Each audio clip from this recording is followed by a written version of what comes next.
Hi, and welcome back, y'all. Hey. We are here to give some tips for parents that are considering testing their child for dyslexia or SPED, or if their child has been referred for these services. We have 8 tips and tricks you can do to improve your child's reading abilities. Yes, let's get into it. I love it. Okay, so for tip number 1, it is to read for 20 minutes a day with your child. Whether you are reading to your child or your child is reading to you, just be mindful to carve out 20 minutes a day to do that reading. Exactly. Tip number 2, I would say if your child's teacher sends homework, even if it's optional, spend some time doing it. 20, 30 minutes working on the homework is going to make a huge impact. If your child teacher does not send homework home, there are plenty of free websites that you can go to play reading games. You can go to ABC Ya, you can go to 99 Math, you can do Blooket or Kahoot. They have all different kinds of pre-made games, and we'll put some of those links in the description too. Labels. Labeling your appliances and things around your house will also help increase your child's vocabulary and connecting text with word. Yes, it'll be things that they can see all the time. Those are going to be words that they need to know. I love it.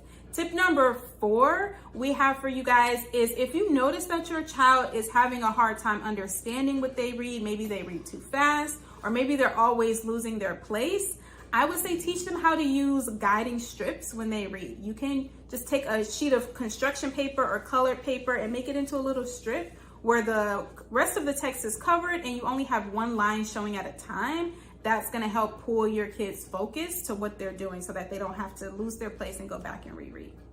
Oh, yes. Sight word flashcards.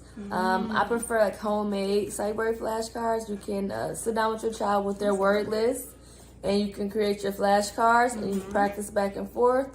Or you also can go and buy pre-made flashcards and just practice them with your child each day. Exactly. If you have flashcards, my favorite game to do is the sight word swat, where you put the flashcards out on the table and you say a word and your kid has to swat it with a little fly swatter. Kids get really into that. I love it. Our next tip is if you have a child who loves watching TV, a low lift activity for parents, something that you can do very easily, but it's high engagement and high targeted quality for your kids, is to simply turn on the subtitles with whatever they're watching. That constant movement across the screen is going to draw your kids' attention, even if they don't notice it, and they're going to be connecting the words that they see to the things that they hear. So turn on those subtitles. Yeah, so that's a family fun night. I love playing games. Scrabble Junior is a great way to get your child engaged and having fun. Yes, or Bananagrams is another good one. Scrabble Junior is nice because they have on one side of the board words already printed so that your kid can just practice spelling the words that's already on the board. Or on the back side, they can make their own words. So Scrabble Junior is a good one. While we're speaking of games, something else that I love to do or love to see parents do with their kids is to play word games. If you guys are in line at a store or if you're just on your way somewhere in the car, you can play rhyming games with your kids, or you can play an alphabet game where each of you says a different word that starts with the letter of the alphabet, and you can keep going for the entire ride for your car, right? So that's another way to keep kids engaged at all times, and it's pretty low lift for parents. You know, you guys just got to think of cool words and fun words. So we hope those 8 tips really helped. Please let us know in the comments what things you do, or if you are really concerned and want more tips. We would love to make more tips about kids working with math and other things. So let us know what you want to hear.